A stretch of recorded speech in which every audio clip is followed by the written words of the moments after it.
توكلت على الله توكلت على الله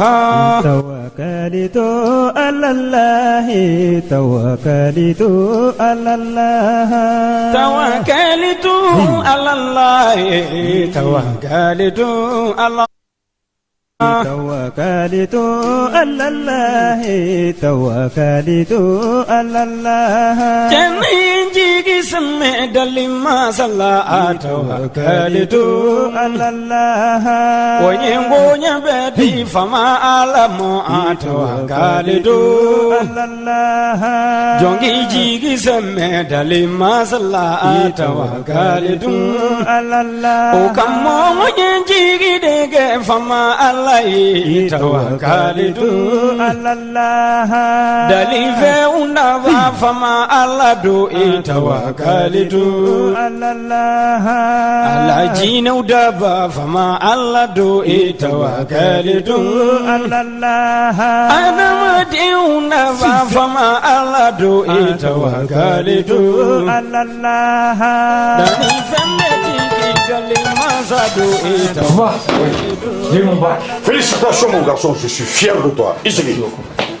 Bon, maintenant que tu es bachelier, en bas que tu connais. Bon, pour voir on est Canada, on est États-Unis, on est trop. Eh mouna. Eh ben, où est-ce qu'on est Canada? Ah oui, tel père, tel fils. Nérenga kalanké. Mais on peut que tu connais ça. Ah, on met à EduX là. EduX. Oui, EduX, il y a quelques années, c'est eux qui ont fait les démarches pour ton grand frère. Ah bon? Et il a fait master, il a commencé à travailler. Oui, allô? EduX, c'est une équipe expérimentée qui assiste vos étudiants dans l'admission universitaire, la demande de visa, l'accueil et l'installation et assiste vos étudiants jusqu'à l'obtention de leur diplôme. Choisir EduX, c'est s'ouvrir les portes des meilleures universités au Canada et aux États-Unis. Appelez dès maintenant le 76 54 18 57 et permettez à votre enfant de réaliser son projet d'études. سمع دلما صلى توكلت على الله على كلني فمتي دي توكلت على الله توكلت على الله توكلت على الله توكلت على الله توكلت على الله جوني جيجي سمع فما على الله توكلت على الله على دونغا سني كنا داشي توكو توكلت على الله. Oui, j'ai mon bac. Félicitations mon garçon, je suis fier de toi. Bon, maintenant que tu es bachelier, en bas que tu connais. Bon, pour voir on est Canada, on est États-Unis, on est trop. Eh mouna. Eh ben, où est-ce qu'on est Canada? Ah oui, tel père, tel fils. Nérenga kalanké. Mais on peut que tu connais ça. Ah, on met à EduX là. EduX. Oui, EduX, il y a quelques années, c'est eux qui ont fait les démarches pour ton grand frère. Ah bon? Et il a fait master, il a commencé à travailler. Oui, allô? EduX, c'est une équipe expérimentée qui assiste vos étudiants dans l'admission universitaire, la demande de visa, l'accueil et l'installation et assiste vos étudiants jusqu'à l'obtention de leur diplôme. Choisir EduX, c'est s'ouvrir les portes des meilleures universités au Canada et aux États-Unis. Appelez dès maintenant le 76 54 18 57 et permettez à votre enfant de réaliser son projet d'études.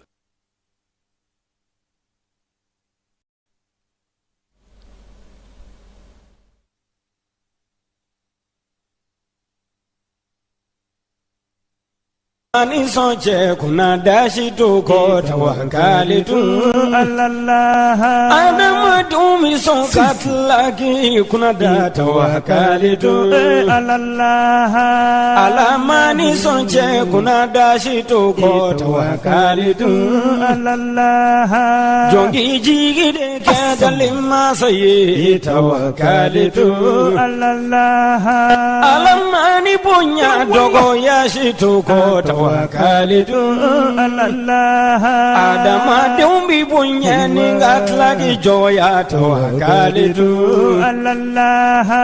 alamani bunya dogo yashitu ko tawakkalitu ukoso munya jigi semme fama alala tawakkalitu wayengo yebeto dalimma sabulu tawakkalitu baba jose trawele kejiki alla de tawakkalitu jose igisme dalimma salla tawakkalitu jombe bara minna iji alla de tawakkalitu أعوذ بالله من الشيطان الرجيم بسم الله الرحمن الرحيم كي جمعي أمرا كبي يوم الجمعة توابو في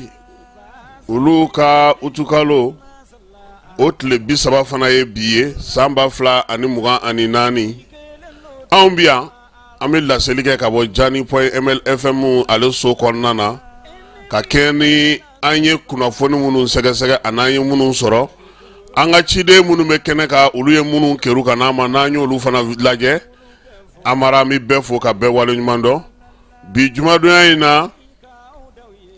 an b'a fɔ sago ala k'an ka bato kɛlenw bɛɛ lajɛlen minɛ ala ka hinɛ an ka taabaw bɛɛ lajɛlen na u y'an kɔn kiti min na ala ka o minɛ ala k'o ɲɛ ka d'an ma anu bi taa jami ma ala k'o ɲɛ ka d'an ma ala k'an yɛrɛ ɲɛ k'an ta don kɔnɔ amara an ti tulo kungɛlɛya sigila ya koyi a t'ale di maa cɛ dɛ maa bɛ f'i jatigi bɛ kɔ fɔ ala jatigi fɔlɔ ni laban ye ale ye sɔgɔmada in na ala barika la kunnafoni damadɔni b'an bolo bamanci walew ni ninjuga wale kɛbaw dugu dɔ bɛ dɔngɔnɔw fɛ yen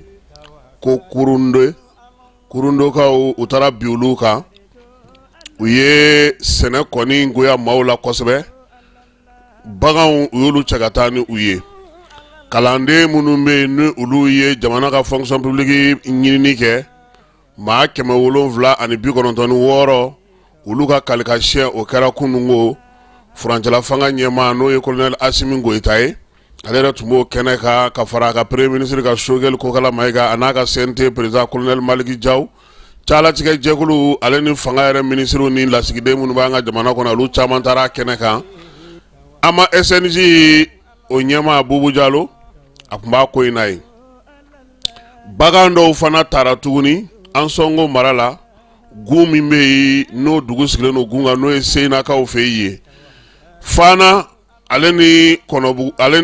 maraka kungo ni ɲɔgɔn cɛ accident jugu min kɛra kunungo maa 15 o de ni tora a la yanfoyilakaw olu fɛ yen kabamɛgɛriw n'o ye sanbɛrɛ ye ale kɛra maa 1 sata ye kɔgɔyɔkaw olu fɛ yen a minɛnen don kabini marisi kalo tile 10 ani 3 san 2023 arasibace kunungo o kɛra siɲɛ fɔlɔ ye a ka lamɛn cybercriminalité mɔgɔw fɛ ka kɛ n'u ka nɔminɛli min ye n'u ko ma ko ka jɛ ka kojugu kɛ association de malfaiteurs min bɔr'o la an na o da maaw tulo kan usubijanɲakaw olu y'u ka préfet kura sɔrɔ o ko kɛra cogo min Fili Jalo ka bɔ Bafulabe ale bɛna n'o ɲɛfɔ an ye kafu mɔgɔw tun b'an fɛ yan u nana an ka balontan terrainw lajɛ Babemba Traoré dolantan terrain tɛmɛnen kɔfɛ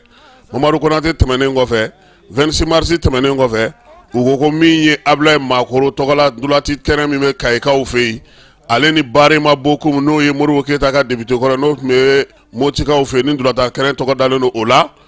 ko dulatan terrainw ko olu fana k'u ka ɲi sisan u b'a jira k'a fɔ ko dulatan terrain 5 o de bɛ Mali bolo i bolo kuru 26 mars a fɔ kelen filanan a fɔ ko Mamadu Konate sabanan a fɔ Babemba naaninan a fɔ ko Barema Bokum duurunan a fɔ Ablaye Makoro wa o y'a ye fana omnisport ma ban fɔlɔ dɛ Modibo Keyita ma ban Segu balontan terrain o fana baaraw bɛ sen na kafu ale yɛrɛ sɔnnen no terrain minnu ye farafina kɔnɔ jamana min ta ka ca n'a y'a bɛɛ la min ta ka dɔgɔ n'a y'a bɛɛ la foyi tɛ minnu fɛ yen an b'o fana da maaw tulo kan an ka joueurs olu fana ka kibaruyaw bɛ yen ka taa se entraîneur yi Sulemani Bobo Tunkara n'ale bɛ l'essor la a ko fédération de ye entraîneur ta han olu de y'a ta ministère yi o sen donn'a la sabula musaka min bɛ bɔ n'i y'a ta n'i ma o fɔ ministère ye n'a t'u bolo nka Sulemani Bobo Tunkara ye min fɔ Amara an na o da maaw tulo kan bi u na o lamɛn ka kɛɲɛ ni an ka kibaruyaw ye min ye Belgicaw kɔni ni olu ka entraîneur siɲɛ fɔlɔ ye an yɛrɛ fɛ yan nin y'an ka kuma la kumabaw ye sɔɔni sisan an bɛna na don a kan k'a bɛɛ lajɛlen walawala maaw bɛ se k'a faamu cogo min.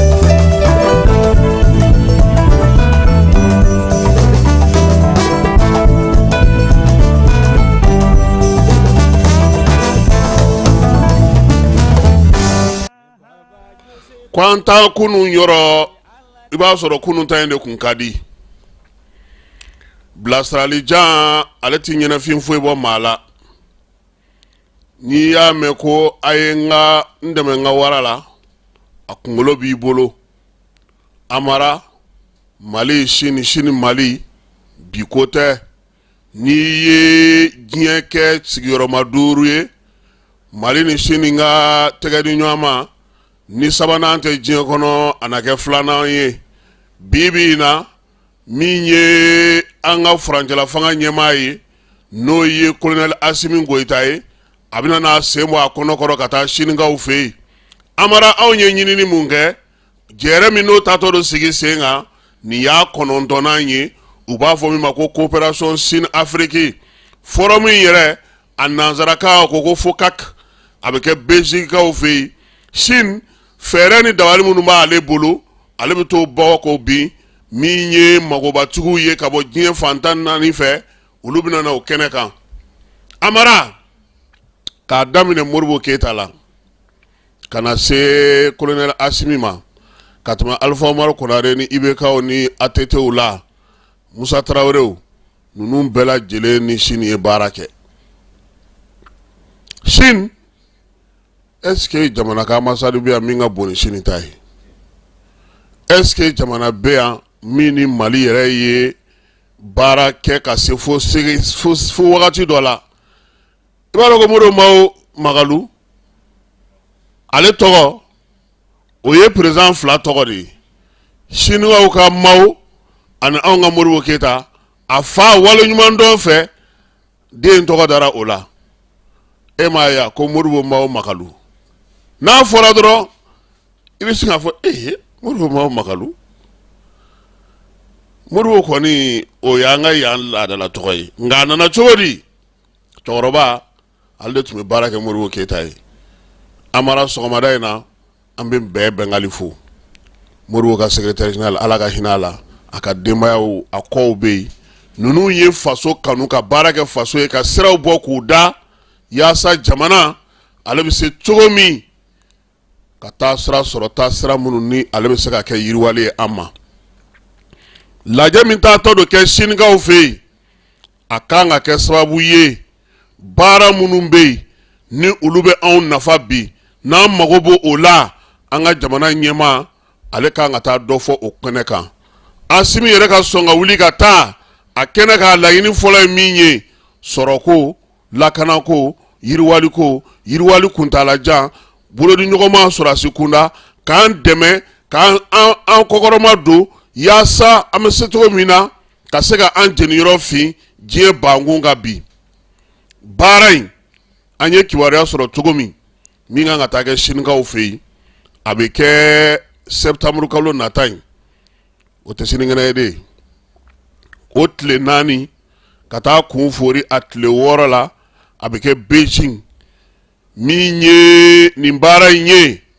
an ye sɛbɛn min sɔrɔ ka bɔ Siniwaw ka lasigidenso la Bamakɔ yan ni u ka ambassadeur ye ɲɛfɔli kɛ a la a n'an yɛrɛ ka ministiriso min bɛ jamana ni jamana cɛ sira ɲɛnabɔ kunna o ye sɛbɛn minnu d'an ma ko farafinna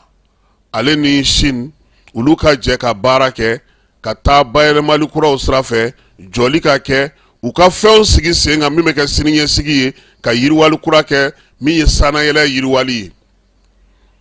niya a bamananga ye jere mi taa sigi min kan jamana kuntigi 40 olu tɔgɔ fɔlen do kulu kan ka ye kɛnɛ in kan anw yɛrɛ ka miyankakɛ bɛ a la n'o ye colonel Asimi Goita ye furancɛla fanga a ɲɛma dɔw ko Donatɛmɛ fanga Mali ale ka miirina ye mun ye a taatɔ Beijingaw fɛ yen dɛ laɲini fɔlɔ ye min ye an bɛɛ b'a dɔn bi k'a fɔ ko diɲɛ bɛ dabolo min na min ye magobatigiw ye sebe minnu ye olu sendayɔrɔ ani anw fantanw sendayɔrɔ o tɛ se ka kɛ kelen ye nka diɲɛ kɔnɔ bi wulikajɔ minnu kɛlen o ye k'a fɔ u tun ye diɲɛ yɛrɛ boso cogo min ka ko dilan cogo min yɛlɛma bɛ ka don o la sabula min ye sɔrɔ ye min ye se ye a tɛ to bolo kelen na amara maa b'i bilama dɔn i t'i sinilama dɔn o kama laadala bɛɛ lajɛlen jalen don min kan o ye k'a fɔ ko Amɛrikɛnw olu bɛ diɲɛ ta cogo min ka d'u ye k'u ka sɔrɔ ɲini cogo min ka d'u ye min ye diɲɛ yɛrɛ kɔnɔna na i y'a munumunu cogo o cogo n'a fɔra ko fɔlɔ Amɛriki bɛ na wa ko o bɛ ka yɛlɛma han o bɛ ka yɛlɛma mun na Chine ale dalen tɛ sunala han amara ɲɛ b'a la Chine de ye jamana ye bi wari fɛn fɛn bɛ dun diɲɛ kɔnɔ a bɛɛ mugu bonnenba bɛ Chinois yɛrɛ bolo n'i ko an ka taa sanni kɛ dollar la olu tɛ taa sugu la dɛ u bɛ t'u ka dollar de lajɛ k'u ka wari ta ye n'i ko k'i mago bɛ CFA la u bɛ CFA dayɛlɛ n'i k'i mago bɛ rublu la livre sterling o tɛ diɲɛ nafolobaw ye sa wa n'o tɛ anw ka CFA kɔni n'anw ta ninnu kɔni olu tɛ jate olu kɔrɔ ye o k'o de la bi États-Unis yɛrɛ sirannen don maa min ye sɔrɔ ta na sira fɛ e ko Chine tɛ de parce que irisi sɔrɔ ye min ye jamanadenw de bɛ irisi olu ye banabaw de ye sebaw bɛ olu ye nka irisi jamana musaka minnu bɛ yen ni fɛn minnu bɛ yen n'u b'a tɔgɔ la u ti bɔ de a bɛ fɔ o ma ko réserve sinon n'i ye diɲɛ ta k'a lajɛ bi maa si tɛ yen min ka jama maralen ka ca ni irisi ta ye sanu mugu jɛ bɛ jamanaden mun bolo diɲɛ kɔnɔ bi n'u bɛ waso n'a ye maa si tɛ irisiw ɲɛ a la nka faso ta tɛ dɛ o de b'u ni États-Unis bɔ ɲɔgɔn na Chine ninnu o de b'u n'u bɔ ɲɔgɔn na irisi fana ye faamuyali de kɛ sisan diɲɛ tɛ falen falen wa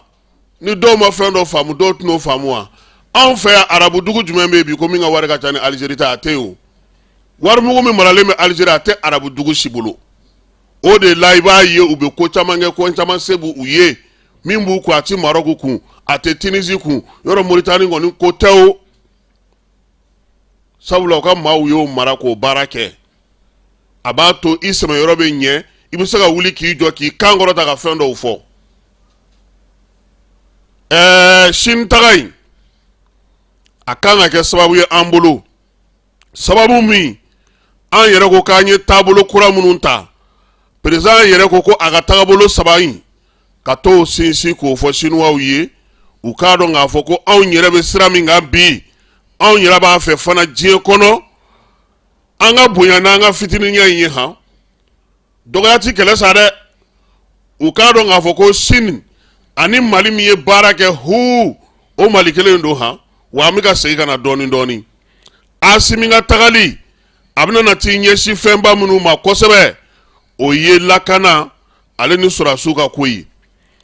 subahana mansinw olu ko bɛ a la waati yɛlɛma tasuma minnu bɛ yen n'a b'a fɔ ma ko énergie renouvelable olu bɛ a la goudron ko bɛ a la industrie kalanko sanayɛlɛ kalan ka taa se subahana mansin ma min ye ka se ka musaka sɔrɔ laɲini belebeleba minnu bɛ ani yɔrɔba minnu kan ka jɔ i n'a fɔ centrale min bɛ n'a bɛ fɔ ma ko centrale hydroélectrique barrage min amara a bɛ courant di a bɛ ji kɛ ka baara kɛ min ye centrale solaire ye courant min bɛ sɔrɔ tile fɛ ale ni yiriwali sobaw usine baw ka se ka dubaw ni yɔrɔbaw jɔ kuma tɛ sanayɛlɛ kalanso minnu bɛ yen bi n'olu ye ɲɔgɔn tɛ ɲɔgɔnmadaw ye olu ɲɔgɔnnaw ka se ka jɔ an fɛ yan Mali ni Chine bolo ni ɲɔgɔnma hukumu kɔnɔna na amara an bɛ min fɔ maaw ye a ma daminɛ bi Mali ni Chine kabini 1960 jamana fila y'u bolo di ɲɔgɔn ma tiɲɛ do waati dɔw la Chine kun degun kun bɛ a la Amara don tɛmɛna dɛ n'a fɔra ye ko anw ye finiw fara ɲɔgɔn kan ka balo fara ɲɔgɔn kan ka taa di Chine ma e bi da la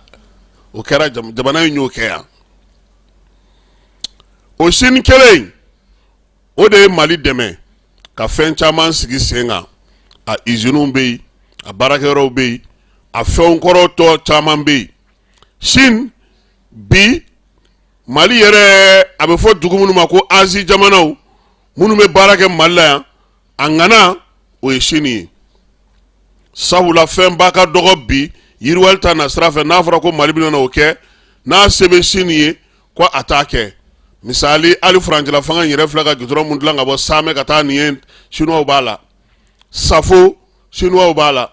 Fana Chinois b'a la yiriwali siraw Chinois b'a la wa anu tɛ ka bɛn min na o y'an ka sanubɔ in de ye o kɔni man d'an ye dɛ sabula o t'u k'o kɛ hakɛ kɔnɔna na o sariyaw tɛ ka bato ayi n ko o dɔw bɛ minɛ Chinois yɛrɛ b'a fɔ k'olu t'a dɔn ko nin bɛ yan yɛrɛ n'a dɔw minɛna ambasade yɛrɛ b'a fɔ k'olu tɛ nin dɔn yɛrɛ Chinois yɛrɛ b'o fɔ olu bɛ jɔnwala fɔ o olu tɛ tugu i kɔ k'i y'u ka jamanaden k'i ye problème sɔrɔ ayi dɛ n'i nana i bɛ t'i déclarer ambassade la Chinois fɛn fɛn bɛ Mali la yan a bɛɛ ka papier bɛ yen minnu nana ka taa fɔ ne nana ne bɛ nin baara in de la n bɛ ka nin kɛ bɛɛ de lakodɔnnen don donc o Chine o ka lajɛ min taatɔ filɛ kɛ nin ye Mali ka laɲiniw u la belebelew ye nin de ye an ka se bi ka se ka parc technologique k'o sigi navigation n'o bɛ kɛ ni satellite ye ɲinini n'o bɛ se ka kɛ ka se ka baarabaw sigi an ka jamana kɔnɔ kuma tɛ projet hydroélectrique olu an kan ka o t'olu kɛ Chinois fana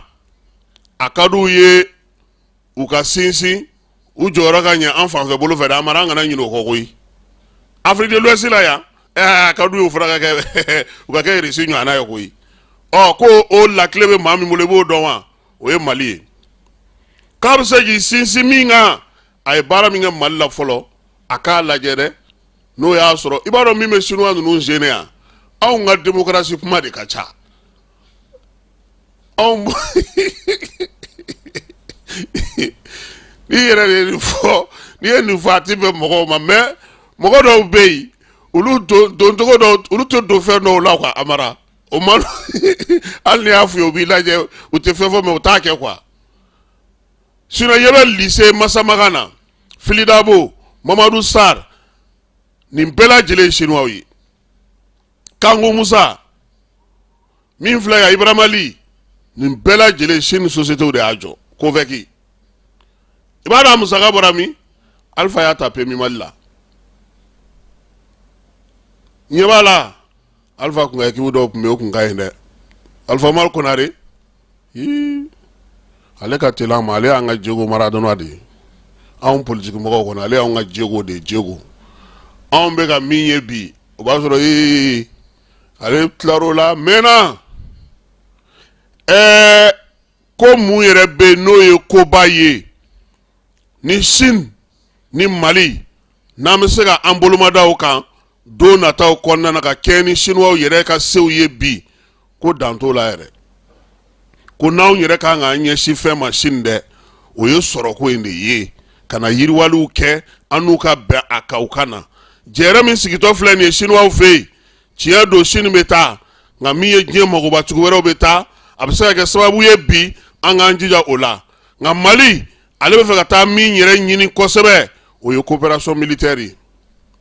o mana bɔ yen yiriwali ale ni lakanako k'olu don o la Mali ale b'a fɛ fana Chine a ka se ka dɛmɛ ninjugawale ni bamanjawale kɛlɛli la ni minɛnw ye minɛn minnu ni a bɛ k'olu ɲɔgɔnna sɔrɔ maa wɛrɛw fɛ wa fana ko k'a fɔ Chine ye Mali bolofara ka ca a munumunu cogo ka ca dɛ a tɛ jɔ jamana kelen na ko o don dɛ ni n'a bɛnna la i b'a ka baara taabolo n'a a ka kuntilenna bato i bisimila i n'a bɛ ku ko o na fɔ Chinois ye Beijing sommet la président a taa kun ye ka t'o fɔ u ye u ka se k'a faamuya nka laɲini kɔni o ye coopération militaire in ye sécurité développement économie ani infrastructure ka t'olu sigi sen kan k'u ɲini u fɛ u bɛ se ka an dɛmɛ cogo min ko ɲɔ bɛ ɲɔbugu ta k'a ma la ko nka k'an fana bololankolon tɛ taa dɛ bi bi in na k'an b'a sa jɛ de la jamanaw fɛ juru tɛ yen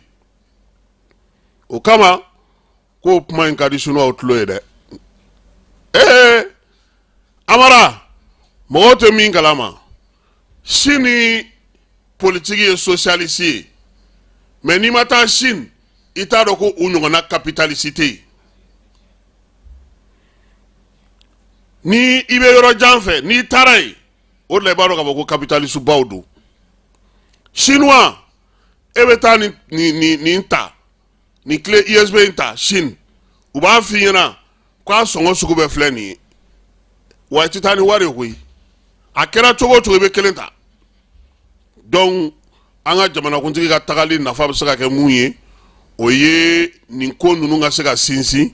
wa min ye jɛrɛ in ta ko naaninan ye a nafa ka bon Mali ma a nafa ka bon diɲɛ ma a nafa ka bon anw yɛrɛ ka siniɲɛsigi ani sini ka bolo di ɲɔgɔn ma don nataw la a b'olu sinsin Asimi kɛnɛ kan ye ka kuma ta fɛn belebele minnu bɛ n'olu ye laɲiniw ye an bɔra k'o de fɔ aw ɲɛna Chinois fana ko olu bɛ fɛ ka fɛn bɛɛ mɛn fo an b'a fɔ ko an bɛ min fɛ bɛn bɛ se ka sɔrɔ u ni an cɛ bi ka da kɔ caman kan Amara o la an b'a fɔ n ko président ta kun bɛ Chine lajɛ in na ka sababuya kɛ min ye bi ko tɛ ani Chine bolo bɛ ɲɔgɔn bolo bi ko tɛ an ka jamana ani ninnu bɛ baara kɛ bi ko tɛ an ka jamana fana ani diɲɛ bɛɛ lajɛlen ye fɛn caman lajɛ ɲɔgɔn fɛ wa bi ko tɛ fana min ye Chinois u bɛ an fɛ yan donc an yɛrɛ k'a lajɛ min b'an nafa an ka taa o ɲini ka tɛmɛ an bɛ minnu fɔ k'a sɔrɔ kuma dɔw la an tɛ se ka u dɔw lawaleya kuma kan ka bato o de ka gɛlɛn diɲɛmaa ma bi wa diɲɛ bɛ ka yɛlɛmali minnu kɛ jɛkulu minnu bɛ diɲɛ kunbaw kan n'olu bɛ ka ɲɔgɔn sɔrɔ BRICS mɔgɔw Chine b'a la han i ye BRICS sen ye Chine de don B ye Brésil ye R o ye Russie ye I o ye Inde ye C ye Chine ye Inde ani S min b'a laban na o ye Afrique du Sud ye voilà olu duuru don on sont proches de nous donc sisan bɛɛ lajɛlen bɛna na i dan tigɛ de nin kɔni ye kɛnɛ ye yɔrɔ nin kɔni nin kɔfɛ fana n ko Afrique Japon fana bɛna tila ka kɛ nka Japon on sont autant ale bɛ autant na ayi Turki ka autant tɛ autant ya ye dɛ Turki bɛ komi sisan i b'a dɔn min ya Sénégal ni CEDEAO n b'a la nka n kantigɛda filɛ nin ye tubabu ma fɔ ko Turki tɛ don Union européenne na mais mun de tɛ kɛ Turki bi Amara e bɛ diɲɛ dugu jumɛn dɔn bi dugu diɲɛ kɔnɔna na ko bazin duloki kulusi samara k'a da ka di ye ka tɛmɛ Turki kan o dugu fɔ n ɲɛna ɲuman don wa ɲuman tɛ fana de voilà donc an bɛ taa fan fɛ an bɛ sɔrɔ ka segin ka na don kunnafoni olu kɔnɔna na bi sɔgɔmada in na.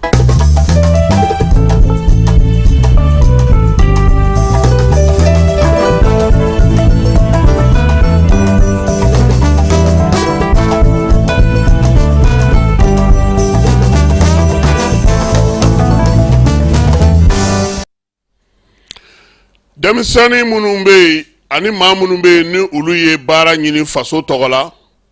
olu ka t'u jɔ drapeau kɔrɔ ka kalikasiyɛn kɛ yan'u ka baara ta o baara kɛra kunungo Bamako génie militaire ye ale kuru kɔnɔna na maa 796 muso 122 o de kɔni bɛ génie kɔnɔna na n'o ye kunungo ye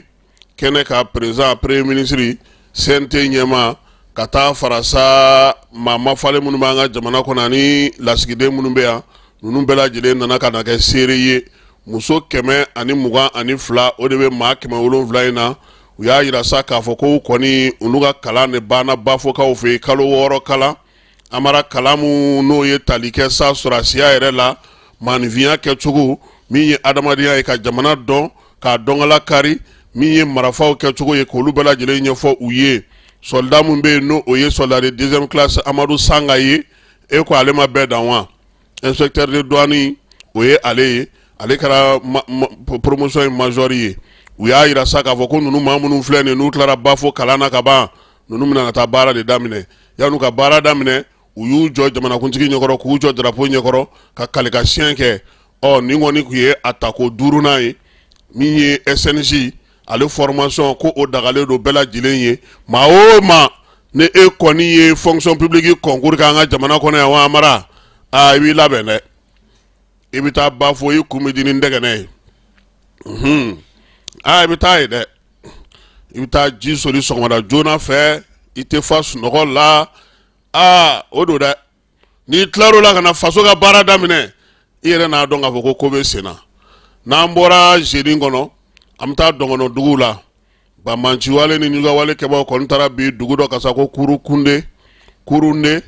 kurundekaw olu kɔni ja tigɛra kosɛbɛ min ye waleya in ye a senfɛ u ye maa kelen fa misiw minnu tun b'u bolo u taara ni olu ye an ye kibaruya sɔrɔ cogo min u y'a yira sa k'a fɔ ko kurundekaw fɛ yen n'a bɛ Bankas mara la waleya cɛjugu in kɔni kɛra tarata sufɛ k'a dugu jɛ araba la min ye nɛgɛ kanɲɛ 18 waati maa dɔw de kɔni nana moto ka sa ka muguci daminɛ k'o ti ban muguci in senfɛ sa dugudenw kɔni ja bɛɛ lajɛlen tigɛlen tuma min u y'u ɲɛsin u ka misi marayɔrɔ ma k'u kunfa o la marifakisɛ ale ye dɔ sɔrɔ o fatura dugudenw kɔni olu caman balilen do bi dɔngɔnɔ dugu la ka taa forow la sabula min ye Bamanci wale ɲuga wale kɛbaaw ye olu ka wulikajɔ barika ka bon o yɔrɔ ninnu na kosɛbɛ Fanakaw fɛ yen Fana ale ni Marakakungo ni ɲɔgɔn cɛ kunungo Sirabaga kasara rɔ o kɛra maa 15 o de ni tora la maa 38 olu kɔni sɛbɛkɔrɔ jogina u y'a yira k'a fɔ ko 13 ta k'o ka jugu ni maa ninnu kɔni bɛɛ lajɛlen sa ko u y'u ta ka na n'u ye Bamako mɔbili minnu ye ɲɔgɔn sɔrɔ sa kelen tun bɛ ka bɔ Bamako tɔkelen dɔ in ale tun bɛ ka bɔ Segu fanfɛ ka na u nana ka n'u nun de don ɲɔgɔn na Amara n'o y'a sɔrɔ karidon ta la maa 6 de fatura ni chauffeur kɛ 2 b'o la ni sen ta la chauffeur kɛ 2 olu ma to a la han u na kɛ u y'u yɛrɛ kisi o bɛ kɛ o chauffeur u bɛ chauffeur côté u b'o éviter o on s'en connaît chauffeur hein zu ninnu tɛ a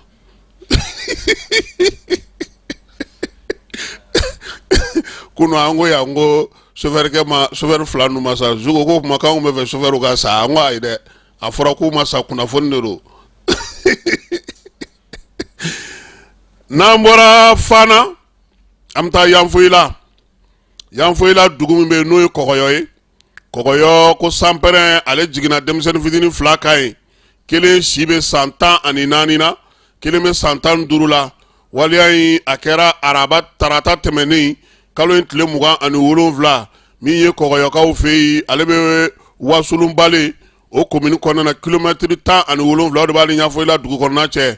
maa minnu bɛ yen olu ye kibaruya mun d'an ma u y'a yira sa k'a fɔ ko min ye sanpɛrɛn jiginnen maa 2 in kan kelen kɔni o sara nɔgɔni fɛ nka kelen o sera ka kisi u y'a yira sa k'a fɔ ko nin waati in na a fɔra ko maaw ka waleya minnu kɛ ni san finna ni kaba ɲɛ man ɲi ko bɛɛ lajɛlen k'i sinsin o kan koyi ko gouvernement b'o kuma na su ani tile ka ɲɛfɔli kɛ maaw ye ka se k'a fɔ maaw ye u k'u yɛrɛ kɔlɔsi u ka fɛn ninnu bɛɛ lajɛlen kɔlɔsi yaasa waleya minnu bɛ sen na olu bɛ se ka dɔgɔya cogo min météo ale ni jɛkulu minnu sigilen don k'olu ka kuma olu lamɛn n'an bɔra yan an bɛ taa an sɔngokaw olu fɛ yen an sɔngo gu min bɛ yen n'o dugu min sigilen don kan n'o ye Senakaw ye Bamanci wale kɛbaaw fana taara cun ye yen gu in kan koyi u tunnen ye kunnasini ko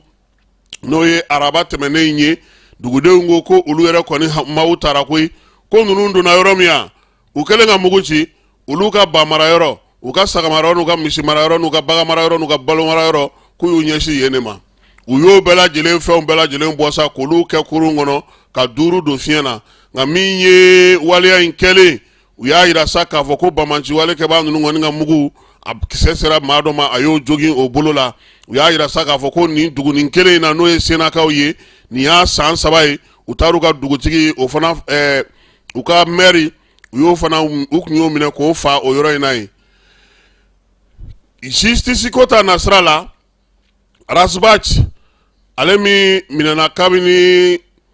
mars kalo tile 10 ani saba samba flan mugan saba kunungo o kɛra siɲɛ fɔlɔ ye a ka lamɛn a ka nominali filanan na nominali min n'u ko ko association de malfaiteurs ni dun y'a ko jateminɛ arasbas kun ka kiiri kun kɛra a kun fɔra ko k'a kan ka nɔ bila kalo 18 a y'o o de kɛ a bɛ kaso la arasbas ni ale yɛrɛ ye kumakɛla ye arajo kumakɛla don a bɛ chroniquew kɛ ko a taara juge min bɛ yen n'o ye juge d'instruction ye cybercriminalité la ko o de kɔni ye a lamɛn ni ye nin ko in ta k'a jateminɛ arasbas kun ye kalo 18 kɛ kaso la kalo 9 a nɔ minɛn'o la k'a fɔ ko segana na a ka bila mars kalo tile 11 a don amara anw yɛrɛ bɛɛ kun k'a bɛ taa so an bɛɛ tun bɛ cour d'appel kuru kɔnɔna in na ye nka an bɛ fama mun ma u n'a segira o la n y'a f'i ye ko ne tɛ justice kan mɛn e dun bɛ yɛlɛ ne na ne t'a mɛn de koyi anw ye école régionale de kɛ sɛnɛ n'i ko nana ni bananku ye i nana ni pomme de terre ye i nana ni jaba ye n'i bɛ fɛ ka salati kɛ i bɛ fɛ ka non n'i nana n'olu ye i bɛ ka ndugu wuli ka fɛlɛ bɔ ka amara n'i y'o kɛ sisan i bɛ fili i fa ma nka justice n t'a justice kan mɛn dɛ sinon nin don an yɛrɛ ye Bacili ɲininka a la o y'a sɔrɔ o ma minɛ an ko cɛkɔrɔba ma anw ma nin faamu dɛ a ko k'ale yɛrɛ m'a faamu walayi a ko k'ale yɛrɛ m'a faamu arasbas taara ten kunungo u y'a wele ka na ɲininka min na o ye nominali filanan min bɛ sen na ni a minɛna o kama n'o yɛrɛ kun yɛrɛ fana ye ko ka jɛ ka kojugu kɛ o ko min kɔnɔna na sa an ma se ka kibaruya ba sɔrɔ a kan sabula i bɛ tribunal kɛcogo dɔn nka n'Ala sɔnna a ma tile kɔnɔna na arasbas masurunamaw ani CDR maw an n'olu na hakilina falen kɛ yaasa min ye Butros ye an n'ale wele parce que kibaruya ninnu an y'u sɔrɔ kunun wuladafɛla la a kɔni an bɛ dugawu kɛ nin ka kɛ sababu ye a ka bɔ nin ko in kɔnɔ tiɲɛ na kunnafonidila bilayɔrɔ tɛ kaso ye maa mun bɛ maaw kunnafoni ka kibaruya di mɔgɔw ma olu bilayɔrɔ t'o ye an bɛ dugawu kɛ Ala ka a ko nɔgɔya ko silamɛ diinɛ maaw n'o ye Haut Conseil islamique ye ale ni jɛkulu wɛrɛw olu tun ye ɲinini kɛ k'a jira k'a fɔ sa ko min ye Morikɛ Kulubali ye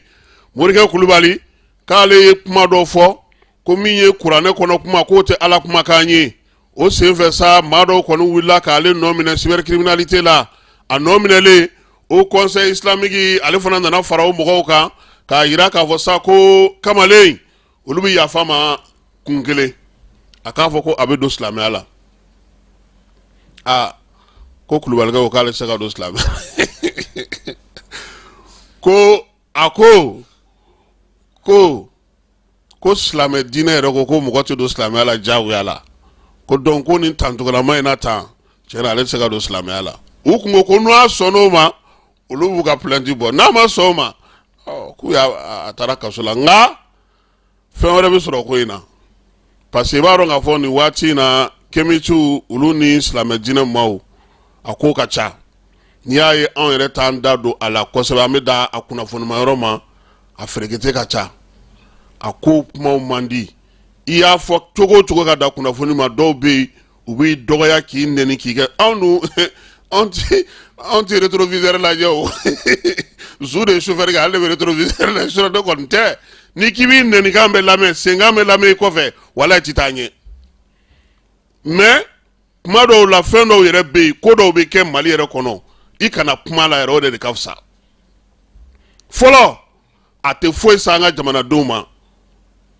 a kunnafoni dili a tɛ foyi sa an ka jamanadenw ma nafa la jeliw bɛ ɲɔgɔn na dɛ ninnu ye nin kɛ tan nin taara nin sumunkɛyɔrɔ in na olu ni fɛn ninnu o mun bɛ se an ka mɔgɔw ma fɛn minnu nafa b'an ka mɔgɔw kan an b'an sinsin o kan jamanadenw bɛ nafa sɔrɔ fɛn mun na n'an kɔni ye min jateminɛ ko a donna sira dɔ fɛ ou bien ko dɔ don a bɛ ka taa sira dɔ fɛ an bɛ ɲɛfɔli kɛ k'an fɛla fɔ olu la voilà u k'a faamu parce que kunun ko kemiti petini dɔ a t'a dɔn ko ne yɛrɛ ma kuma fɔlɔ yɛrɛ ale kɔni y'i sigi sa fɛn fɛn ka d'a da ye a bɛ k'a fɔ ale kɔni bɛ ka fɔnɔ fo kɔfɛ a tilatɔ dɔw k'a ma ko nin m'a da don nin na yɛrɛ bon yɔrɔ kɔni baara gɛlɛyara ne bɛ tilen ka nin fɔ journaliste ɲɛna n ko anw m'an disi gosili min kɛ k'an ye journaliste ye anw m'an disi gosili min kɛ k'an ka baara o banna o tant que nin bɛ mɔgɔw bolo u b'u ka kunnafoni di bi min yɛrɛ ka jugu ni mɔgɔw t'o dɔn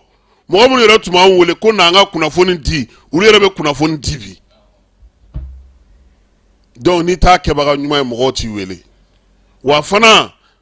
k'a fɔ ko anw de journaliste ye k'o ta k'o kɛ titre ko minnu y'a sɔrɔ o ye ko kuranɛ kolo mɔgɔw ka bɔ olu kɔnɔ ala k'an sutura caman tun bɛ yen u tun bɛ kuma dɔw fɔ bi u tɛ sɔn k'a fɔ baara y'a ɲɛdɔn n'a kɛcogo di donc morikɛ u y'ale bila kalo 18 kaso datugulen na kemitiw olu ni silamɛ diinɛ maaw sisan an bɛ taa fan fɛ usubijanɲakaw olu fɛ yen i b'a dɔn k'a fɔ ko marabolo olu cayali an ka jamanaw kɔnɔna na min ye jamanadenw ye olu ka laɲiniw hukumu kɔnɔna na sa a yera k'a fɔ ko min ye usubijanɲakaw olu ka préfet kura u y'o bisimila maire bɛ yen n'o bɛ Tomora kɔnɔna na ale kɔnɔna na sa ka préfet in k'ale lasigi chrétien diinɛ maaw olu ka yɔrɔ la nin waati in na baara bɛ kamalen bolo dɛ sabula i b'a dɔn min bɛ yen sira tɛ usubijanɲaw sira tɛ o ye kelen ye fɔnkɔɲɔgɔnkɔ ka ca maaw ni ɲɔgɔn cɛ Fili Jalo ale y'an ka maa ye Bafulabe préfet kura sigili usubijanɲakaw fɛ n'a kɛra cercle ye an b'a lajɛ an bɛ taa fan fɛ Amara n'an bɛ se ka dɔ sɔrɔ a ko la.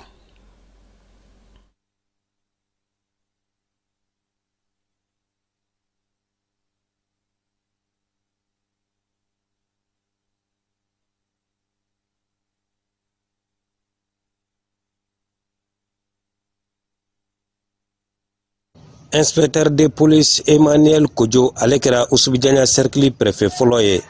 a ye baaraw ta juma don min bɛna uti kalo tile 23 ma san 2024 a kɛra usubijanɲa tile damadɔ baaraw talen kɔfɛ tarata don min bɛna uti kalo tile 27 ma san 2024 inspecteur de police Emmanuel Kojo a ye tabale gosi k'i kanbɔ cercle commune 5 ɲɛmɔgɔw ma o min ye Jala Jakɔn Siribela Tomora Kɔntela ani sous-préfet minnu bɛ arrondissement kɔnɔna la usubijanɲa cercle arrondissement kɔnɔna la o sous-préfet fo ka taa se service technique ma o ka ɲɔgɔn sɔrɔ ka hakilina jagabɔ kɛ ka ɲɔgɔn dɔn ka hakilina jagabɔ kɛ gɛlɛya jumɛn bɛ commune kɔnɔna la mun bɛ se ka kɛ walasa fura bɛ sɔrɔ gɛlɛyaw la baara kunbaba bolila o kan aw la dɔnniya k'a fɔ ni latigɛ kura in bɛ sigi sen kan waati min na ka usubijanɲa kɛ cercle ye a y'a sɔrɔ gɛlɛya caman bɛ cercle in kɔnɔna la bawo commune ninnu kɔnɔna la lakana kunkolo fɛgɛyalen don kosɛbɛ wa bɛn ni keleya o kun fana kolo fɛgɛyalen don bawo waati laban in na sigida denw kun ka hakilinaw tɛ ɲɔgɔn yɛlɛ laadala ko kɛlɛw la maa bi yɛrɛ ɲininka min na inspecteur de police Emmanuel Kojo ale bɛna se ka fura sɔrɔ nin gɛlɛya ninnu na wa o min ye lakanako ani kɛrɛnkɛrɛnyala bɛn ni keleya sabatilen sigida denw ni ɲɔgɔn cɛ walasa usubijanɲa cercle ɲɛtaga bɛ se ka sabati cogo min na kabini Bafulabe Jani Point ML tɔgɔ la Fili Jalo k'i fo waleɲuman dɔn min ye usubijanɲa ye Jakɔn Jala Kɔntela Siribela Tomora olu ye a kominiw ye a kɛlen cercle ye nin waati in na Amara Tomora ka di dɛ nka a taali hali ka t'i tɔgɔ sɛbɛn maganda la ni sira fo a ti sakana di la ye préfet baara b'a bolo dɛ samiya fara tilema kan usubijanɲa sɔrɔ man di dɛ anw taara ye ati ɲɛmɔgɔw k'u hakili to jamana in na n'i bɔra siraba ninnu kan ka ban baara de b'i bolo n'an bɔra usubijanɲa an bɛna ɲafungekaw fɛ yen sanji ale kun ye tiɲɛni kɛ sunpi ale ni somodu olu sa maa 30 u y'olu fara ɲɔgɔn kan ka kalankɛw kunna kalan min b'a to min ye ji ye min ye kow ye ko minnu bɛ yen n'o bɛ kɛ ka se k'u dabali ban fɛɛrɛ bɛ se ka sɔrɔ u la cogo min u ka baarakɛyɔrɔ collectivité ɲɛmaa minnu bɛ yen u y'olu bɛɛ lajɛlen fara ɲɔgɔn kan yiriwali baaraw sapeur pompiers tile 3 kɔnɔna na ka kalankow kunna yasa jiko o kɔni u ka caniveau bɔ dɔrɔn u ka ji tɛmɛsiraw bila bani n'u y'o kɛ sisan a ma se kalan na o kalan de b'o la est ce que ji bɛ kalan de kɛ ji tɛ kalan kɛ o n'ale nana ale b'a kari ka don i fɛ yen de donc o kalan in o kɛra baɲumankɛ tɔn dɔ fɛ sa n'o ye ONG WHH ye ale ni a dɛmɛbaga jɛkulu Mali 1143 olu y'o baara kɛ min ye sunpikaw fɛ Ɲafunge mara la Ɲorodi Sahel yiriwali ko ta nasira fɛ sa ko ka se ka bɛnkɛ ka hakilinaw di ɲɔgɔn ma ka fara ɲɔgɔn kan kɛ maa bɛ sa ne kɔni ko k'i bɛna na yiriwali baara kɛ olu ka dugu la sa a ka taabolo ni nabolo ka dɔn a ka dɔn k'a fɔ ko min ye waleya minnu bɛ yen ko olu ka se ka sigi sen kelen kan yanni bɛɛ lajɛlen ka taa kɛ zanni kelen kelen ten ka wuli ka jɔ kɛ u k'u hakilinaw fara ɲɔgɔn kan projet si ale hukumu kɔnɔna na o baaraw o bɛ ka kɛ Ɲorokaw olu fɛ yen biennale san 2025 a kan ka taa kɛ Tumutukaw fɛ yen ɲɛbila baaraw bɛ sen na minisiriso min bɛ nafoloko kunna sa ale kɔni y'a jira k'a fɔ ko Tumutu kan ka dɛmɛ baaraba minnu bɛna se ka kɛ Tumutu maaw bɛ bisimila yɔrɔ min k'a kɛ Tumutu yɛrɛ yiriwali ye o de la sa Tumutukaw ka jɛkulu minnu bɛ yen olu taara juraw ka soba la n'o ye chambre de commerce ye chambre de commerce Mali Maju Sɛnpara ale y'u bisimila u ye hakilinaw falen ɲɔgɔn na baara minnu bɛ se ka kɛ Tumutu kɔnɔna na u y'a ɲini juraw fɛ sa jura minnu bɛ Tumutu u k'u ɲɛsin dugu in ma koyi sabula biennale ale tɛ taa siso kɔ biennale ale tɛ taa maa kamara yɔrɔ kɔ biennale ale tɛ taa dun ka fa fana kɔ sabula maa min bɛ taa ye a ka taa ni maa 1000 ye amara tile 10 kɔnɔna don u y'a ɲini juraw fɛ minnu bɛ yen n'olu ye chambre de commerce bolofaraw ye Tɔnbɔkutu kɔnɔna na u ka wuli k'u jɔ k'u cɛsiri jɛkulu min filɛ nin ni Elhaji Firuni b'o kunna Tɔnbɔkutu u n'olu ka se ka baara kɛ sa yaasa chambre régionale yɛrɛ ale fana k'i jɔyɔrɔ fi nin ko in na min ye Tumutukaw ye amaraw ye wele bila bɛɛ ma maa o maa y'a dɔn k'i bɛ se ko dɔ la i ka na aw ka baara kɛ yaasa u ka jamana n'u ka sigidaw olu bɛ se ka ɲɛ cogo min na an bɛ dugawu kɛ sa min ye Tumutu ye ala ka a biennale jira an kɛnɛ na a ɲɔgɔnna ti kɛ o ayi Tumutu biennale ɲɔgɔnna ti a ɲɔgɔnko ti kɛ o parce que ale bɛ ka labɛn cogo min nin y'a labɛn cogo ye Mamudu Arbi an b'u fo yan ani an burannakaw bɛɛ lajɛlen amara ko Mali ye dege karamɔgɔ kura sɔrɔ dege karamɔgɔ kura in a n'a kɛ ale yɛrɛ tun bɛ Mali yɛrɛ de nali nɔfɛ koyi Tom Sentif tɛ wa ko a bɛ aigle kunna bi Solomani Bobo Tunkara ale ye miirina dɔw sɔrɔ a la l'essor olu ka bolofara min bɛ yen SBT olu ka bolofara min bɛ yen ni o bɛ kunnafonidi kɛ farikolo ɲɛnajɛ kan o ɲɛmaaya bɛ ale bolo an k'a lamɛn. Kura min taara Mali fɛ kunu n'o ye araba ye ka dugu jɛ alamisa la mɔgɔ bɛ se k'a fɔ ko an tun sigilen don n'a ye mun an tun sigilen don n'a ye parce que depuis ye short list labɔ don min c'est à dire mɔgɔ 6 min tun taara fédération fɛ ka taa n'u ka dossier ye ministre fɛ donc depuis an y'o liste ye an y'a ye k'a fɔ ko Tom Stanley de ka jɔyɔrɔ tun ka bon a la kosɛbɛ. Bon, ensuite, moi, enquête ou kɛrɛfɛ par-ci par-là. Bon, enquête y'a yira k'a fɔ ko en réalité fédération tun y'ale de choisi, mais il restait juste que ministère ka accord di parce que ministère de bɛ sélectionneur national sara. Donc fédération b'a choisi mais ministère de b'a sara. Donc ni fédération a choisi ni ministère ni mɔgɔ min choisira n'a tigi ka sara ma se ka sɔrɔ ministère bolo mais ni ministère ma sɔn a bɛ ka sara min demandé bon a tun tɛ taa quoi donc fédération ni ministère de jɛra ka baara in kɛ ɲɔgɔn fɛ donc u ka choix kɛra Belgique ye bon o bɛ se ka min fɔ a ko la c'est que nin y'a siɲɛ fɔlɔ ye entraîneur belge ka sigi Mali kɔnɔ nin y'a siɲɛ fɔlɔ ye o ye kelen ye filanan fana mɔgɔ bɛ se ka min remarquer c'est que Tom ni mɔgɔ mun tun bɛ liste la expérience kɔni b'a la ka tɛmɛ olu bɛɛ kan mun na expérience b'a la ka tɛmɛ olu bɛɛ kan ni ko expérience du football africain parce que o tun bɛ critère la quoi parce que ale ye jamana caman diriger notamment Gambie Zimbabwe a ye ninnu bɛɛ diriger ka tɛmɛ donc ça veut dire que a bɛ football africain dɔn et puis a ye club dɔw fana diriger bon mɔgɔ min sera k'o jamana ninnu diriger ça veut dire que a tigi bɛ football réalité du football africain a tigi b'a dɔn et surtout a pɛrɛnnen don parce que an ka continent in kan an ka kow ni fɛn continent wɛrɛ ta tɛ kelen ça veut dire que a pɛrɛnnen don exigence dɔw bɛ yen nɔ a tɛna olu kɛ quoi parce que olu tɛ se ka kɛ en Afrique donc je pense que a b'olu bɛɛ dɔn Bon, ensuite, peut-être min fana bɛ se ka kɛ a ka point fort ye. Bon, là kɔni mɔgɔ caman y'o kuma fɔ ka tila ka sɛmɛntiya k'a fɔ ko depuis a bɔra Gambie équipe kunna après la Coupe d'Afrique ko a tun b'a fɔ mɔgɔw ye tuma bɛɛ k'a fɔ ale b'a fɛ ka équipe dɔ de sɔrɔ a bɛ se ka équipe min na qualifier Coupe du Monde na ou bien a bɛ se ka équipe min ta fo ka taa Coupe d'Afrique yɛrɛ ta. Bon, donc ko Mali ko tun b'a kɔ a kɔnɔ kosɛbɛ. Bon, donc mɔgɔ bɛ se k'a fɔ ko a ka laɲini sabatira quoi parce que il semble que Mali équipe entraîneur tun b'a intéressé kosɛbɛ. Bon, mais mɔgɔ fana i bɛ se ka kɛ fɛn dɔ nɔfɛ ou bien fɛn dɔ bɛ se k'i intéressé ou bien fɛn dɔ sɔrɔli bɛ se ka diya ye a bɛ ɲɛ i bolo comme a bɛ se ka fana a tɛ ɲɛ i bolo parce que sport y'o de surtout ballontan entraîneur ɲɛna cogo cogo expérience kɛra i la cogo cogo n'i ma résultat kɛ a laban baara bɛ gɛlɛya i bolo donc a bɛɛ bɛ dépend résultat de la et puis malien fana an sigilen bɛ k'a makɔnɔ o résultat kelen de la parce que jusque là Mali ma coupe ta depuis 72 n'an taara finale la an ma se ka se hali finale la o kɔfɛ kuma tɛ ko yan ko ka coupe ta 100% c'est la même chose 100% c'est la même chose mɔgɔw bɛ sigi ni k'a fɔ ko équipe bɛ coupe ta ou bien k'u bɛ taa finale la ou bɛ éliminer comme la dernière o kɛra quart de finale la contre la Côte d'Ivoire. Donc chantier ba de bɛ k'a makɔnɔ yan nɔ chantier ba de bɛ k'a makɔnɔ peut-être mɔgɔ bɛ se ka min fana fɔ k'a fara o kan n'o bɛ se k'a ka baara ɲagami a bolo dɔɔni n'a ma ɲɛnabɔ o ye situation min bɛ équipe nationale kɔnɔ a bɛ kalo 3 bɔ sisan nɔ équipe nationale joueur caman bɛ yen nɔ o ni fédération bɛ mankan na dɔw yɛrɛ suspendé don fédération fɛ notamment capitaine yɛrɛ n'o ye Amari Traoré yali o ko ninnu bɛna se ka ɲɛnabɔ tɔn fɛ wa yali o bɛna ɲɛnabɔ yanni tɔn ka na wa bon o fana ye chantier de ye a kan ka min ka gɛlɛn kosɛbɛ parce que ni o situation ma réglé n'a ye baara daminɛ ka situation to nin cogoya la a bɛ sɔn ka baara gɛlɛya bolo voilà donc mɔgɔ bɛ se ka min fɔ pour le moment o y'o de ye. Ayiwa nin tun ye Solomani Bobo Tunkara mankan ye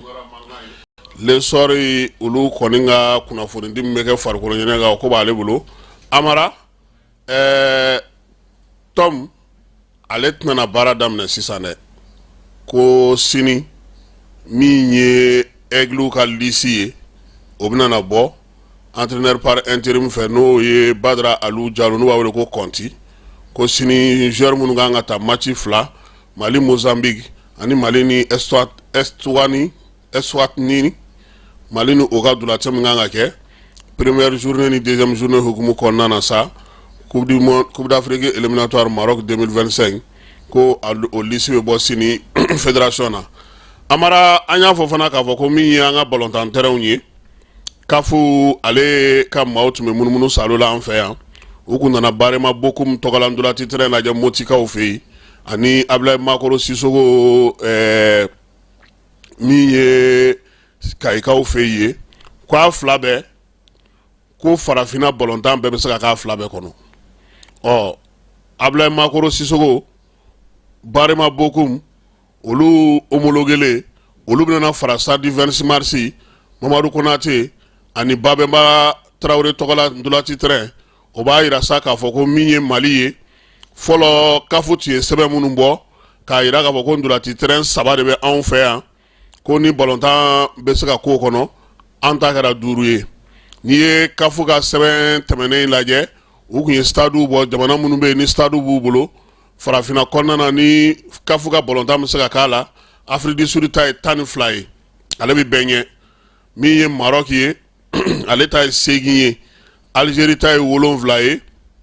ye Côte d'Ivoire ta ye an bɛ tɛmɛ olu la sisan olu ta ye 6 ye Égypte ta ye 6 ye Congo o ye 3 ye o kun ye Mali ale bila k'ale fana kɛ 3 ye nka Mali bɛ 5 la bi Mamadou Konate 26 mars Babemba Traoré Makoro ale ni Barema Bokum Guinée équatoriale ale ka terrain 3 ye Cameroun terrain 2 Angola terrain 2 Libye terrain 2 Botswana terrain 2 Rwanda terrain 2 Tanzanie terrain 2 Tunisie terrain 2 Ouganda terrain 2 Zambie terrain 2 Ghana terrain 2 Mozambique terrain 2 Sénégal terrain 2 jamana minnu bɛ yen ni terrain kɛrɛnkɛrɛn b'olu bolo ni ballontan bɛ se ka kɛ u la kafu ka ballontan bɛ se ka k'a la Togo Nigeria Île Maurice Malawi Mauritanie Cap-Vert Gabon Soudan du Sud Congo Brazza Éthiopie Guinée-Bissau ani Libéria jamana minnu bɛ yen ni ballontan terrain kelen t'a kɔnɔ bi ni kafu ka ballontan bɛ se ka k'a la Benin Burkina Burundi Centrafrique Comores Tchad, Djibouti, Eswatini, Gambie, Guinée, Lesotho, Madagascar, Namibie, Niger, Sao Tomé et Principe, Seychelles, Somalie, Sierra Leone, Soudan et Zimbabwe. Yoro on bora yoro jane anta foko asiminité nanzara dulati lawla ka nanzara dulati mimei nu ba fama sa ko ligi Europa ligi Mali bolondana chama uluka nga ye Europa ligi na nyina ibisuma bula lebe Tottenham Sekou Kone Manchester Mahamadou Diawara Lyon Sekou Lega Lyon Amari Traoré Real Sociedad Sekou Niagate Braga Mi Abouakar S Traoré Roma Dibi Keita Olympiakos Mamadou Traoré Union Saint-Gillois Djadje Samasekou Ofnen Mi Daouda Traoré OGC Nice Adama Traoré Malouda Alebe Ferror Kalawantaro Rojmeni Nunu en Bolondanaouye Munu me jouer Europa League la Nina Okoro Kanga Haglutula Amara Miye Chokorobaouye Oyu Farufoni Kulugoro Gaofe Kulugoro Makoro no ye personne de troisième âge Ko Kunu na Siningo Uye Farukolo Yenejeke Uka Farukolo Yeneje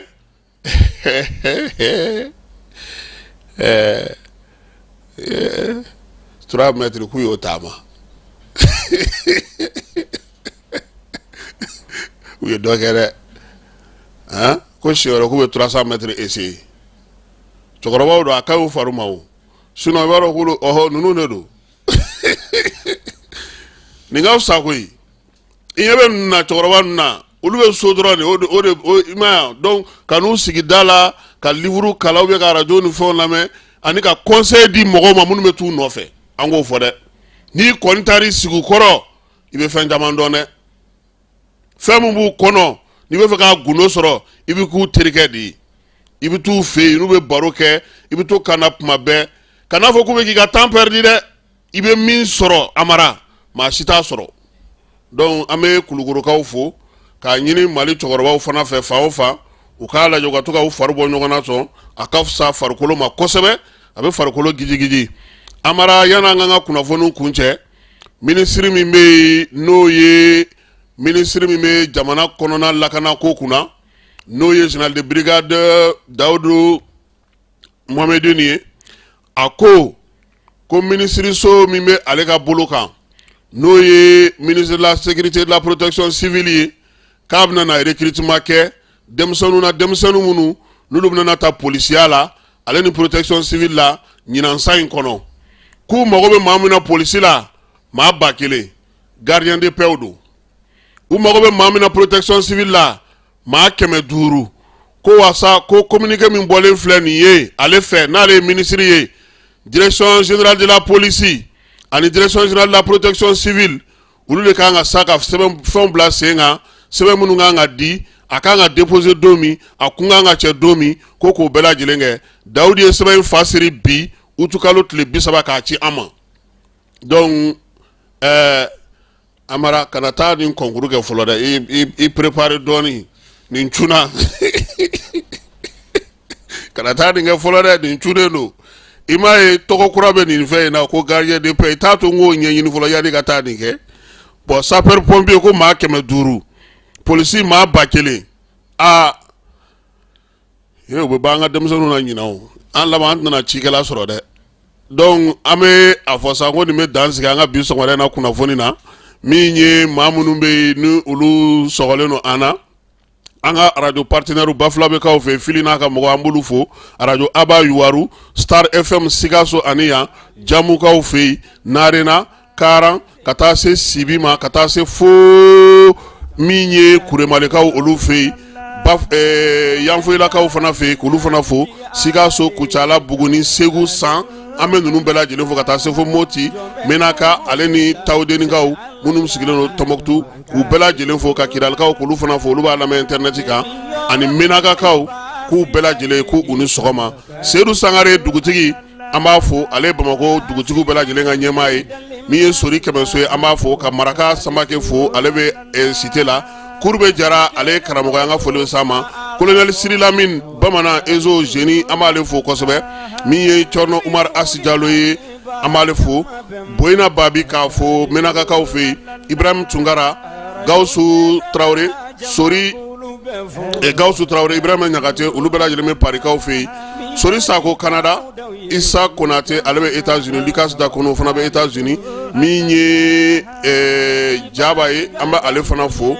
Jaba Sidibe n'ale bɛ Salakaw ka sigi la colonel Assa Badialo Siriman Bacili monsieur le maire Bayiba mairie du district kɔnɔna na min ye Ablaye Ɲagate an tɛ ɲinɛ fiyewu Madina Jara ale bɛ Atlanta Mohamed Lamine Kokayna bɛ Las Vegas Sidi Babi ale ye douanier ye an b'a fana fo ale ye Madina o balimakɛ ye Ibrahima Sako k'a fo wɔlɔfɔw fɛ yen ale ni Papisi Jalo Amadu Gasama ale bɛ domaine kɔnɔna na ka foli ta ka ɲɛsin ale ma Bako n'a ka maaw suguba la k'olu fana fo k'u waleɲuman dɔn maa maa kun sɔgɔlen don a la sa k'a bɛɛ lajɛlen fo Amara bi ye le 30 sini ye le 31 ko panoko kun bɛ cɛ sini n'Ala sɔnna a ma panoko an b'a bɔgɔ jɔ sini minnu kɔni ye dɛmɛ kɛ minnu bɛ fɛ ka dɛmɛ kɛ k'a bɛɛ lajɛlen fo k'a bɛɛ lajɛlen waleɲuman dɔn Amara tiɲɛna an wasara bonyaw la an wasara kanu na an wasara fɛn bɛɛ lajɛlen na nka n'Ala sɔnna a ma pano baara a tɛ daminɛ maa kɔ a tɛ fɔ maa kɔ bɛɛ lajɛlen bɛna a ye an b'aw fo k'aw waleɲuman dɔn k'a fɔ ko aw ni ce aw ka dɛmɛ suguya bɛɛ lajɛlen na ka se an ma yaasa min ye kurantigɛ in an fana b'an sen b'o la cogo min ka kunnafoniw d'aw ma waati caman aw bɛ se k'a sɔrɔ cogo min na k'a to aw sigiyɔrɔ la i yɛrɛ i Keyita n'Ala sɔnna ma an na ɲɔgɔn sɔrɔ nɛgɛ kanɲɛ 18 kibaruya wɛrɛ min mana sɔrɔ k'olu da maaw tulo kan Ala ka tile hɛrɛ caya Ala ka sababu ɲuman k'an ye an bɛna bato minnu kɛ bi juma dɔ in na Ala k'a bɛɛ lajɛlen minɛ Ala k'an ka jamana kolo suma Ala k'an ka jamana basigi a k'an bɛn